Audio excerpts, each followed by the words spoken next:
Hello, everyone. I'm meteorologist Hutch Johnson. I appreciate you joining me here on Hutch's Weather. We're going to take a look at this winter storm potential after the cold.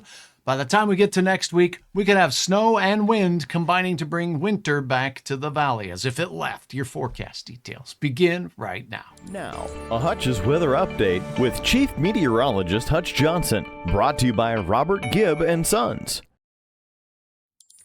All right, a special thanks to my sponsors at Robert Gibb and Sons, and I really appreciate you keeping them in mind if you have any mechanical needs at all. Let's take a look at the week ahead. We have our sub-zero day for the day tomorrow, continuing with wind chills. It'll be dangerously cold out there overnight, and tomorrow we're going to have those dangerous conditions continuing.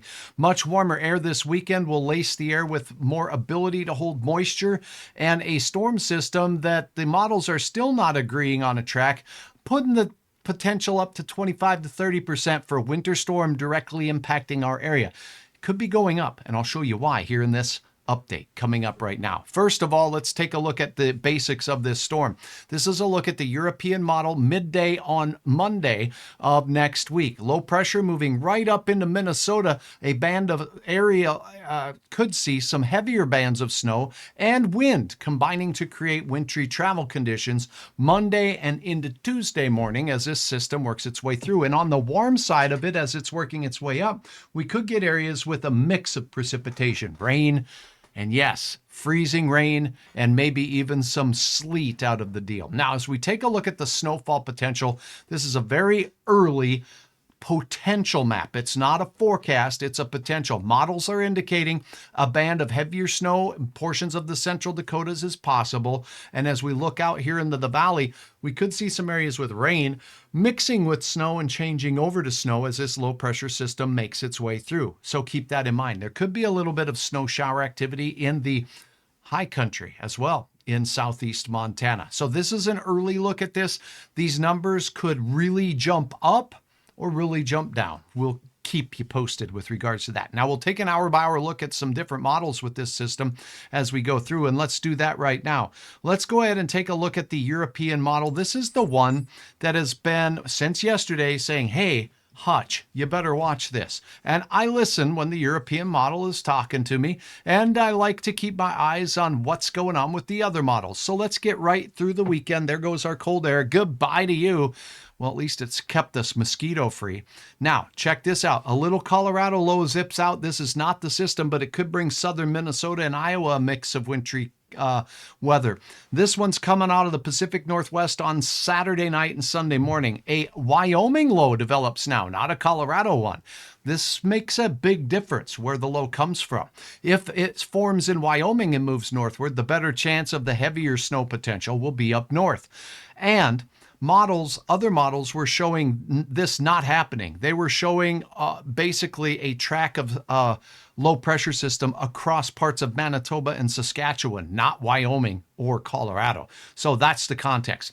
This Wyoming low on this particular model run moves straight east. If that's the track it makes, it's grabbing and scooping moisture from the Central Plains, Southern Plains, and the Gulf of Mexico, wrapping it up on south warm winds. That's why we have rain here. Mixed precipitation in purple and bands of moderate to maybe heavy snow with increasing wind right here where we see those isobars getting way too close together.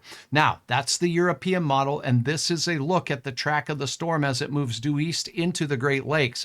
The wind and the snow continues into our day on Monday night, and into Tuesday morning, the wind will continue. So mainly a Monday event with some impacts into your Tuesday, the way this model is showing it. Now, while we have this model, let's take a direct comparison to the American model and take a look at what it's saying for this particular storm. Here we go with that. Pardon me while I pull up the control for this. And now here we go. Again, we're going to jump through, wave goodbye. Here's the Colorado low moving through the plains as we go through Saturday. That's going to bring a chance of snow to Rochester and parts of Iowa, and that's out of here. Now, as we go through, here comes our system. Notice the American model showing one low pressure system up here in Canada, but then boom, it jumps down here. This is a big change for the American model over what it was showing yesterday. It just had one low moving across out of the Rockies of Canada and British Columbia right across the Canadian prairies.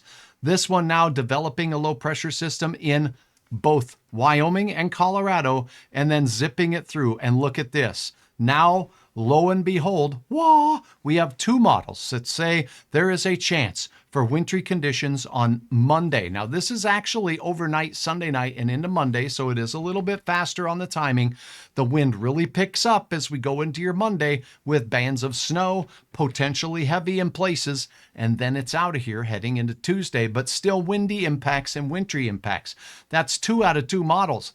Not getting excited yet as far as increasing that risk for a winter storm too much, but I can show you one more thing here. Let me see if I can load up what's called the German model. Now let's take a look at what it's saying. This too had a low moving across the prairies of Manitoba, and now today it says, oopsies. This one's keeping everything just a little bit farther to the south, although there is a northern branch of this low right here that brings light precipitation to the field. Nope, let me look at this one is still coming in, as a matter of fact. Let's see if this model has it a little bit better. Here it comes. Okay, do you see where that low moves? So the German model too is now showing hints. That's 3 out of 4 models. Hutch's hunch yesterday was we better watch this, because the European model had the first guess at this system making an impact in the Dakotas and Minnesota. Now 3 models show at least some impact in our area.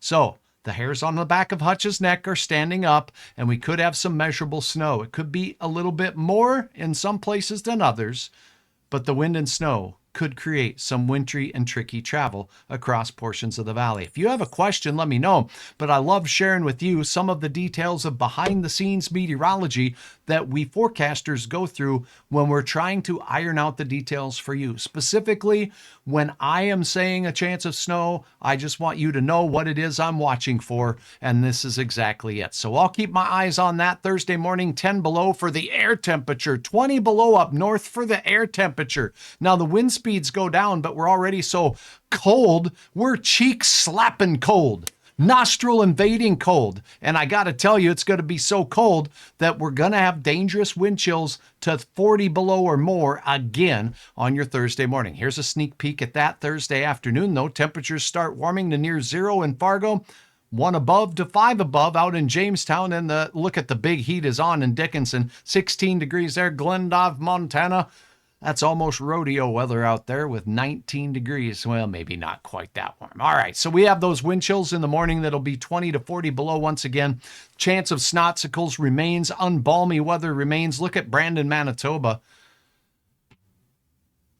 Well, that's the looks of it. Would you please join me a little bit later tomorrow at 4:30 to meet Liam Holloway. He is Hutch's Weather Kid tomorrow. We'll be doing weather from the showroom floor at Luther Family Ford. Would love to see you support Liam from Oak Grove. Let us know your thoughts on that by commenting on Liam's broadcast tomorrow. Hope to see you there. I'm meteorologist Hutch Johnson. I'll keep my eyes on the skies for you. Bone-chilling cold weather, a cold weather advisory is in place for our northern counties, but the wind chills will be no fun down here as well. Keep your eyes on the weather, and if you're traveling, keep your eyes on hutchesweather.com. There's a link at the top of the page for you to head over and see all of the regional road conditions from the area DOT sites. hutchesweather.com. Anytime, no matter when you're there, you can get the latest. Have a wonderful evening. Stay warm. Make sure your 4-legged furry friends are taken care of, and we'll check back with an update again tomorrow.